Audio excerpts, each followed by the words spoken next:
పదే పదే పదే అధికారానికి వచ్చిన 3 రోజుల నుంచి 12 పడుతుంది. వాళ్ళకి అధికారం లేకుండా నిద్ర పట్టదు. కష్టాలు లేకుండా ఇతరుల రక్తాలను తాగి ఇతరుల త్యాగాలను తీసుకొని వాళ్ళ కుటుంబం రాజభోగాలు అనుభవించింది. ఇవాళ కాంగ్రెస్ పార్టీ కష్టంలో పుట్టింది. ఇవాళ పేదల కోసం, రాష్ట్రం కోసం, దేశం కోసం ప్రాణ త్యాగం చేసిన కుటుంబం నీడలో ఎదుగుతుంది. ఇవాళ కుటుంబం అంటే ఇందిరాగాంధీ కుటుంబము మరి 3 తరాలు ప్రధానంగా చేసినా ఉండడానికి ఇల్లు లేకుండా ఈ రోజు వరకు వాళ్ళు ఉన్నారు. మరి వీళ్ళు ఎట్లున్నారో మీరు ఒకసారి ఆలోచించండి. దేశమంతా ఇందిరమ్మ ఇల్లు కట్టియాలని కట్టించారు తప్ప వాళ్ళ కోసం ఫస్ట్ రాజభోగాలు కట్టుకోలే వాళ్ళు కేసీఆర్ లెక్క. కాబట్టి వాళ్లకు మన రాహుల్ గాంధీ గారి కుటుంబానికి ఆకాశానికి భూమికి ఉన్నంత తేడా ఉంది.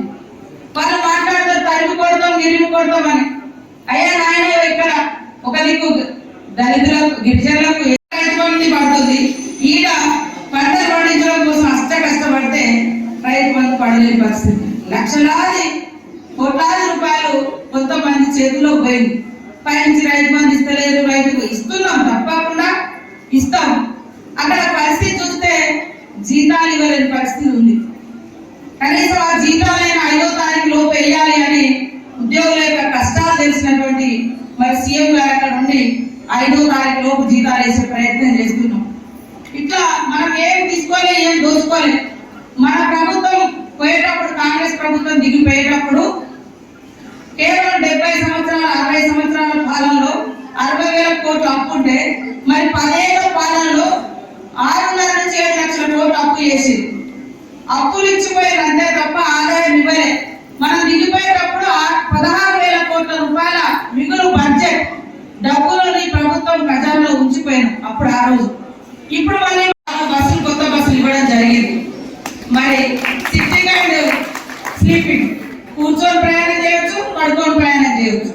అట్లాంటి అవకాశంతో నేను వచ్చి ఓపెనింగ్ చేద్దాం అనుకున్నా. మాకేమో అది ఆదిలాబాద్ లో ఓపెనింగ్ చేయడం జరిగింది, ఇవ్వడం జరిగింది. వాళ్ళేమో ఆర్టీసీ భూములన్నీ కూడా అమ్మేసుకున్నారు. ఆర్టీసీ క్లోజ్ చేద్దాం అనుకున్నారు. మన మహిళలకు ఉచిత బస్సు ప్రయాణం పెడితే మా ఆటో డ్రైవర్లను రెచ్చగొడుతున్నారు. ఆటో డ్రైవర్ అన్నల వాళ్ళ అక్కలు, చెల్లెలు, ఆడకూతులు కూడా వాళ్ళు పెట్టవచ్చు. అయితే ఆటో డ్రైవర్ అన్నకు ఒకటే, ఈ పక్క ఊరు నుంచి ఈడికో 5 కిలోమీటర్లకు 3 కిలోమీటర్లకు మీ ఆటోలు ఎత్తుతారు కావచ్చు, కానీ 104 కిలోమీటర్లు అయితే ఆటోలలో ప్రయాణం చేయరు కదా. అదే ఆలోచించాలి కదా. అంటే ఎంత పేదలకు డైరెక్ట్ గా లాభం జరుగుతుంది, మహిళలకు డైరెక్ట్ గా లాభం జరుగుతుంది అని కసిగా ఇవాళ బస్సు ప్రయాణాన్ని కూడా బంద్ చేయాలని టీఆర్ఎస్ పార్టీ కుట్ర చేస్తా ఉంది. కాబట్టి మీరు అర్థం చేసుకొని రేపు వచ్చే దాంట్లో ఖచ్చితంగా 2,500 ప్రతి ఇంట్లో ఒక మహిళకు, అదే విధంగా 500 గ్యాస్ కనెక్షన్, 200 ఇంటికి కరెంట్ ఒక్కొక్కటి అమలు చేస్తున్నాం. ఉద్యోగులు కానీ నిరుద్యోగులు కానీ, నిరుద్యోగుల కోసం కూడా నోటిఫికేషన్ తొందరలోనే పడుతుంది. అదే విధంగా పాతయన్నీ కూడా ఇవాళ ఇవ్వడం జరుగుతుంది. నిన్న అంటున్నారు నర్సు పోస్ట్ మేము ఇచ్చినాక మీరు అడగాలంటే మారి రాష్ట్రం ఇచ్చిందే మేము, దేశం స్వతంత్రం తెచ్చిందే కాంగ్రెస్ పార్టీ, ప్రాజెక్టులు కట్టించి మిగులు బడ్జెట్ ఇచ్చి అన్ని ఇస్తే మీరు వచ్చి కూర్చొని ఏదో వాళ్ళ సొమ్మంతా ఎవరో దోసుకొని పోయినట్టుగా అధికారం పోగానే అసలు ఆగడం లేదు వాళ్ళ పాపం. అరే ఒకరి సొంత ప్రజాస్వామ్యంలో చక్రం, పరిపాలన అనేది చక్రం లాంటిది. ఈ రోజు మనం ఉండొచ్చు, ఇంకొకరు ఇంకో పార్టీ రావచ్చు. ఇది ఎవరి సొత్తు కాదు. ప్రజలకు నచ్చిన రోజు ఉంచుతారు, ప్రజలకు నచ్చినప్పుడు దించుతారు. రేపటి సభను ఎవరికి వాళ్ళు మనమే ఒక ఎమ్మెల్యే అనుకొని, మనమే ఇక్కడ స్టేజ్ మీద కూర్చున్నాం అనుకొని, మీరు మీ గ్రామాలలో పెద్ద ఎత్తున ప్రజలకి తెలియజేసి ఆ యొక్క కార్యక్రమానికి వచ్చి ఒక దీవెన లాగా రేవంత్ రెడ్డి గారికి మరి అడుగు, మీ అందరి సపోర్టు వారిని భుజం తట్టి ముందుకు నడిపించే విధంగా ఈ అభివృద్ధి కార్యక్రమాలు ఉవ్వెత్తున నడిచే విధంగా మీ అందరి సహకారం ఉండాలని కూడా ఈ సందర్భంగా కోరుకుంటా ఉన్నాను. నేను ఈ జిల్లాకు రావడం జరిగింది. కాబట్టి ఇప్పుడు ఇచ్చినటువంటి మొదటి ప్రోగ్రాం కూడా సీఎం గారు ఆదిలాబాద్ జిల్లాకి ఇచ్చారు, ఉమ్మడి ఆదిలాబాద్ జిల్లాకి ఇచ్చారు. ఏమైనా సమస్యలు ఉంటే నేను మీ ఆడబిడ్డలా ఉన్నా, మీరందరూ నాకు అక్క చెల్లెలు, అన్న తమ్ములు, మీ అందరి కష్ట సుఖాల్లో భాగం పంచుకునే బాధ్యత నాది. మీ కష్టం నాకు తెలుసు. నేను కూడా ఇట్లాంటి ప్రాంతంలోనే ఒకప్పుడు పనిచేసినా, ఇప్పుడు పనిచేస్తున్నా, రాజకీయంలో 20 నుంచి పనిచేస్తున్నా. ఈ ఫీల్డ్ నాకు కొత్త కాదు, కష్టం నాకు కొత్త కాదు. ఓడిపోయిన బాధలు ఎట్లుంటాయో తెలుసు, టికెట్ రానుల్లో ఆవేదన ఎట్లుంటుందో తెలుసు. లేదా బాధ్యతలు ఇప్పుడు విశ్వప్రసాద్ లాంటి వాళ్ళు ఎన్ని రోజులైనా వాళ్ళు ఎమ్మెల్యేలు కాలేదు ఇక్కడ, ఇప్పుడైతే రిజర్వేషన్ లో ఎంపీ కాలేదు, ఇంకేమైనా నామినేటెడ్. కాబట్టి ఇట్లాంటి వాళ్ళందరి నుంచి ఢిల్లీ వరకు కాంగ్రెస్ పార్టీ ప్రజాప్రతినిధులను గెలిపించే విధంగా ప్రతి ఒక్కరూ కష్టపడాలని పేరు పేరున కోరుకుంటూ మీ కష్టానికి గుర్తింపించే బాధ్యత నాది. అక్కడ సీఎం రేవంత్ రెడ్డి గారి ఇక్కడ చేరినటువంటి నాయకులు కూడా ఎలాంటి భేషజాలు పోకుండా ఎవరు కష్టపడతారో వాళ్ళని ప్రోత్సహిస్తే మనల్ని కూడా మన నాయకత్వం పై నాయకత్వం ప్రోత్సహిస్తారు. నాకైన శత్రువు నీకైన శత్రువు అని కాదు, పార్టీ కోసం కష్టపడే వాళ్ళందరూ కూడా మనకు మిత్రులే. మనమేమో ఒకటి తప్పులు మాట్లాడితే మనల్ని ఎవరైనా విమర్శించుండొచ్చు, అంత మాత్రాన వాళ్ళ వ్యక్తిత్వాన్ని ఆ మనిషి మొత్తం ఖరాబ్ అయ్యడాన్ని కాకుండా ప్రతి పర్సన్ లో ఒక్కొక్క వ్యక్తిలో కొన్ని పాజిటివ్ ఉంటాయి, కొన్ని నెగిటివ్ ఉంటాయి. పాజిటివ్ ఎక్కువ ఉన్నప్పుడు, మంచి లక్షణాలు ఎక్కువ ఉన్నప్పుడు ప్రోత్సహిస్తారు, చెడు ఉంటే సరి చేస్తారు. మరి మనిషి అంతా చెడిపోయిగా పనికిరానప్పుడు కొద్దిగా పక్కకు పెడు. ఇది నా పాలసీ.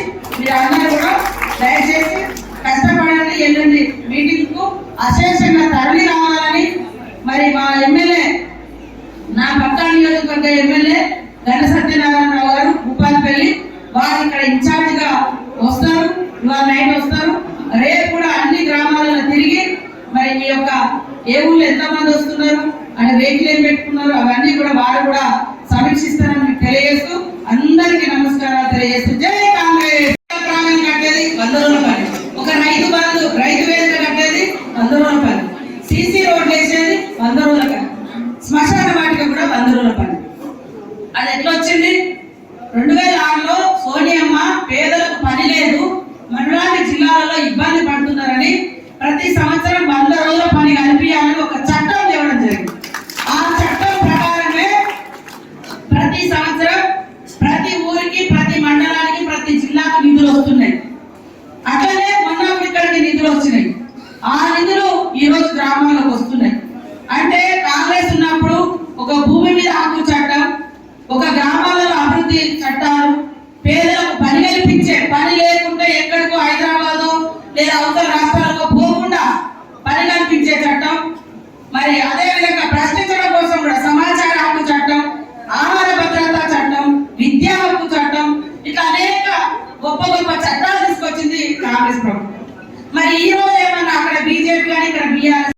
కాబట్టి ఎంపీతో పాటు గ్రామ సర్పంచ్, ఎంపీటీసీలు, జెడ్పీ చైర్మన్ అవన్నీ కూడా మీరు అవ్వడానికి అవకాశం ఉన్నటువంటి మరి ఎన్నికలు. మీరందరూ కష్టపడితేనే కష్టపడ్డ వాళ్ళ కష్టాన్ని చూసి గుర్తించి తప్పకుండా నేను దగ్గరుండి మీ అందరికీ బాధ్యతలు వచ్చే విధంగా, పదవులు వచ్చే విధంగా, గెలిపించే విధంగా బాధ్యత తీసుకుంటారని తెలియజేస్తా ఉన్నాను. మీరందరూ తక్కువ వచ్చినప్పుడు తక్కువ మందితోనే అవుతుంది మీటింగ్ అని. ఈ మీటింగ్ అయిపోయిన తర్వాత నెక్స్ట్ మనం పెట్టేది మరి పెద్ద ఎత్తున నియోజకవర్గాల వారిగా కూడా మీటింగ్స్ పెడతాం. రేపు జరగబోయేటువంటి ఎంపీ ఎన్నికలలో కూడా కాంగ్రెస్ పార్టీ అభ్యర్థిని గెలిపించుకుంటే అక్కడ కేంద్రంలో రాహుల్ గాంధీ గారు ప్రధానమంత్రి అయితే ఇక మనకి ఎదురే లేదు. ఇక్కడ రేవంత్ రెడ్డి గారు, అక్కడ రాహుల్ గాంధీ గారు. నాకైతే ఇద్దరు దగ్గర ఉన్నారు. కాబట్టి మనలాంటి ఎక్కబడేటువంటి నియోజకవర్గాలకు ఎక్కువ ఫండ్స్ తీసుకురావడానికి అవకాశం ఉంటుంది. మిమ్మల్ని అందరినీ మరి మీ ప్రజలు మెచ్చుకునే విధంగా, నా ప్రజలు, మీ ప్రజలు, మా ఊరు ప్రజలు, మీ ఊళ్ళ ప్రజలు మెచ్చుకునే విధంగా ఎక్కువ అభివృద్ధి కార్యక్రమం చేపట్టడం జరుగుతుంది. ఒక్కటి గుర్తు పెట్టుకోండి, ఇవాళ ఇందాక ఒక పెద్దమని చెప్పిండు, మాకప్పుడు భూములు ఇచ్చినా, పహానీలు ఇచ్చినా, నీళ్ళు ఇచ్చినా, పట్టాలు ఇచ్చినా కాంగ్రెస్ ఇచ్చింది, ఇందిరమ్మ ఇల్లు ఇచ్చినా. అది వాస్తవం. ఇవాళ అటవ్యాకుల చట్టం ఉంది కాబట్టి మనం పోడు భూముల కోసం కొట్లాడుతున్నాం, పట్టా కావాలని. అది తెచ్చింది కాంగ్రెస్ పార్టీ. ఇవాళ సీఎం రేవంత్ రెడ్డి గారి యొక్క సభను విజయవంతం చేసి మీరందరూ వారిని ఆశీర్వదించాల్సిందిగా మిమ్మల్ని అందరినీ కోరుకుంటూ, మరి మొన్ననే కొన్ని ఎన్ఆర్ఈజెస్ కానీ ఫండ్స్ ఇవ్వడం జరుగుతుంది. మీరందరూ కష్టపడండి, కష్టపడే లీడర్లు, సమస్యలున్న గ్రామాలు వెతకండి. అట్లాంటి సమస్యల పరిష్కారం కోసం మొన్న డాక్టర్ లేదంటే మరి వెంటనే మంత్రి మంత్రి గారితో చెప్పి సంబంధిత మంత్రి గారితో లేడీ డాక్టర్ కూడా అలాట్ చేయడం జరిగింది. ఇక్కడ సిజేరియన్ సంబంధించి అసలు లేరంటే మరి అదే విధంగా ఇంకా సీఎం రేవంత్ రెడ్డి గారు కూడా స్పెషల్ డెవలప్మెంట్ ఫండ్ కింద ఎవ్రీ కాన్స్టిట్యున్సీకి 10 crores జీవో కూడా ఇవ్వడం జరిగింది. మేము ఈ గ్రామాలలో ఎలక్షన్ల ముందు కావచ్చు, లేదా వాళ్ళ కష్టం ఉన్నప్పుడు కావచ్చు, ప్రైవేట్ ఇబ్బంది ఉన్నప్పుడు కావచ్చు, ఒప్పుకున్న వాటికి ప్రయారిటీ ఇచ్చి ఆ యొక్క కార్యక్రమాలు కూడా నిధులు ఇచ్చే బాధ్యత నాకు ఉన్నది. కాబట్టి మరి నేను మీ అందరి కష్టాన్ని, మీ అందరి ఇబ్బందులను దృష్టిలో పెట్టుకొని మీ యొక్క ఉత్సాహాన్ని మరింత ఉత్సాహంగా ముందుకెళ్లడం కోసం తోడుగా ఉంటానని కూడా ఈ సందర్భంగా తెలియజేస్తా ఉన్నాను. ఆసిఫాబాద్ కానీ, కాగజ్ నగర్ కానీ, ఉమ్మడి ఆదిలాబాద్ జిల్లాను కానీ, రాష్ట్రాన్ని కానీ అందరం కష్టపడి పనిచేస్తేనే ప్రజలలో మార్పు వస్తుంది, ప్రజల యొక్క జీవన ప్రమాణాలు మెరుగుపడతాయి. ఇవాళ ఈ జిల్లాలో ఎలాంటి జబ్బులు ఉన్నాయంటే రక్తహీనతకు సంబంధించినటువంటి, రక్తం తక్కువ ఉంటే ఎలాంటి జబ్బులు వస్తాయో అలాంటి జబ్బులతోటి ఉమ్మడి ఆదిలాబాద్ జిల్లాలో బాధపడుతున్న వారి సంఖ్య ఎక్కువ ఉంది అని డాక్టర్లు మొన్న నేను రివ్యూ చేస్తే అన్నారు. అంటే ఇవాళ పేదరికం ఉంది, సరైనటువంటి తిండి తినలేకపోతున్నారు కాబట్టి రక్తహీనత వెంటాడుతుంది. అంగన్వాడీ సెంటర్స్ లేవు, 2 పంటలు లేవు, వాళ్ళకు కొనుగోలు శక్తి లేదు, కొనుక్కునేటువంటి ఆర్థిక వ్యవస్థ లేదు. కానీ ఇక్కడికి వచ్చిన ప్రాజెక్టులను కూడా తీసుకోపోయి ఎక్కడో పెట్టుకున్నారు. అదే 2 పంటలు పండించుకుంటే అమ్ముకోకుండా కనీసం వచ్చిన పంటలైన వాళ్ళు తినగలుగుతారు. అట్లాంటి ద్రోహం చేసిన గతంలో. కాబట్టి గిరిజనేతలకు ఎవరికి భూములు పట్టాలి, వీళ్ళు కష్టపడుతున్నారు, వాళ్ళకి రైతు బంధే రాదు. అక్కడ హైవేలకు రైతు బంధు వస్తుంది, రోడ్డు కింద భూమి వేయదు ఎప్పుడో, కానీ వాళ్ళకు మాత్రం రైతు బంధు పడుతుంది.